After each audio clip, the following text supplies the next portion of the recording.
பேராவூரணி சட்டமன்ற தொகுதியின் தமிழக வெற்றி கழகத்தின் வேட்பாளராக என்னை அறிவித்திருக்காங்க. என் பேர் சந்திரகாண்டிபன். என் மேல் பல குற்றச்சாட்டுகளை சொல்லி சமூக ஊடகங்களில் அவதூறாக பரப்பி வர்றாங்க. என் பேர்ல கஞ்சா வழக்கு இருக்குன்னு சொல்லியிருக்காங்க.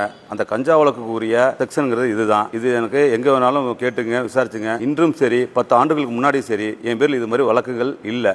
வேற எந்த ஒரு போக்சோ வழக்கோ, பெண்களை திட்டிய வழக்கோ, அது மாதிரி எந்த வழக்கும் என் மீது இது வரைக்கும் சுமத்தப்படல. சட்டப்படியான எல்லா இடத்துலையும் தெரியும், எல்லாருக்கும் தெரியும். என்னை அவதூறாக திட்டமிட்டு தீய சக்தி திமுக என்னை பரப்பி வர்றாங்க. எனக்கும் குடும்பம் இருக்கு. என்னோட குழந்தை பெரிய எனக்கு 2 குழந்தைகள் இருக்கு. பெரிய பொண்ணு தனஜய நாச்சியான்ட்டு அது ஸ்கூல்ல படிக்கும் பொழுது பல பேர் டிவியில பார்த்துட்டு உங்க அப்பா வர்றாங்க, ஏன் உங்க அப்பா பத்தி தப்பா சொல்றாங்க அப்படி சொல்லி பிள்ளைங்க எல்லாம் பேசணும். பாவம், அந்த பிள்ளை வயதுக்கு அவ்வளவு தூரம் மன உளைச்சல் வீட்டுல ரொம்ப ஃபீல் பண்ணுது. என்னோட மனைவி பிஎட் எம்ஏ எம்ஃபில் படிச்சவங்க, ஒரு பட்டதாரி, ஒரு ஆசிரியரா இருக்காங்க. அவங்களும் பார்த்தீங்கன்னா வீட்டை விட்டு வெளியில் போகிறது, அக்கம் பக்கம் போகிறதுக்கு சங்கடப்படுறாங்க.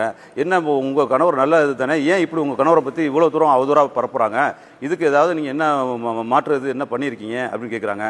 நாங்கள் நீதிமன்றத்தை நாடி இருக்கிறோம். நீதிமன்றத்தில் நல்ல ஒரு நீதி கிடைக்கும் அப்படின்னு சொல்லிட்டு சட்டப்படியே எங்களுக்கு ஒரு நீதி கிடைக்கணும் அப்படிங்கிறத கேட்டு அவங்க போல் வழக்கு தொடர்ந்துருக்குறோம். இதை நீங்கள் நம்ம தொகுதி மக்கள் நல்லா புரிஞ்சுக்கணும்.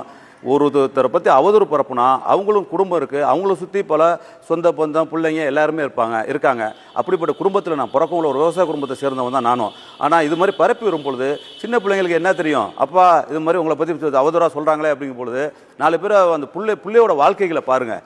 நாங்கள் ஏதாவது அது மாதிரி பண்ணியிருந்து நீங்கள் சொல்லுங்கள். எதுவுமே பண்ணாமல் அரசியலோட ஆதாயத்துக்காக நீங்கள் எங்கள் பேரில் அவதூறு பரப்பி தலைவர் தளபதி எங்களுக்கு ஒரு இதை கொடுத்துட்டாங்க, சீட்டு கொடுத்துட்டாங்க, நீங்கள் போய் வேலையை பாருங்கப்பா அப்படின்னா எங்களால் முன்னாடி இருந்தவங்களுக்கு இடையூறு வருங்கிறதுக்காக பரப்புறீங்க. அந்த பரப்புறதுனால ஒரு குடும்பம் எந்த அளவுக்கு பாதிக்கப்படுது. என் குடும்பம்லாம் சூசைட் பண்ணிட்டு செத்து போகலாங்கிற சூழ்நிலைக்கே இருந்தோம். ஏன்னா அந்த அளவுக்கு ஒரு மனநிலை இருந்தாங்க. அப்போ தான் தலைவர் கூப்பிட்டு அதெல்லாம் ஒன்றும் இல்லைப்பா, அரசியல்லாம் இப்படி தான் பண்ணுவாங்க, எங்களுக்கு தெரியும், நாங்கள் உங்களோட உண்மை நிலை தெரிஞ்சு நாங்களே எல்லாருக்கும் நாங்கள் சீட்டு கொடுக்கும் பொழுது 234 தொகுதியும் நாங்கள் விசாரிச்சு யாரா இருக்கு என்னென்ன எல்லா விஷயம் தெரிஞ்சுதப்ப நாங்களாம் கொடுத்துக்கிட்டு இருக்கிறோம். அவங்க அரசியல்லாம் பண்ணதான் செய்வாங்க. நீங்க போய் உங்க தொகுதி மக்கள்கிட்ட இதை கொண்டு போய் சேர்த்து நீங்க வேலையை பாருங்கப்பா, நான் வர்றேன், தொகுதிக்கு வரும்போது நான் என்ன இது பண்ணணும்னு தெரியும், நான் மற்றவர்கள் அவங்களுக்கு நான் விளக்கம் நான் கொடுத்துக்கிறேன் அப்படின்னு சொல்லி எனக்கு தைரியம் கொடுத்து நீங்க போய் தொகுதியில வெற்றி பெற்று வரதுக்குள்ள இதை பாருங்க. நம்மளோட தொண்டர்கள் இருக்காங்க, ரசிகர்கள் இருக்காங்க, நம்ம அண்ணன் தம்பி மாமா மச்சான்ட்டு நம்மள புரிந்தவங்க இருக்காங்க. மற்றவங்க ஏதோ ஒன்று சொல்லுவாங்க, சொல்லிட்டு ஓ அப்படின்ட்டு அவங்க பாட்டு போயிட்டு இருப்பாங்க. அதை பத்தி எல்லாம் நீங்க கவலைப்படாதீங்கப்பா, நீங்க போய் உங்களோட வேலைகளை பார்க்க ஆரம்பிங்க தொகுதியில அப்படின்னு சொல்லி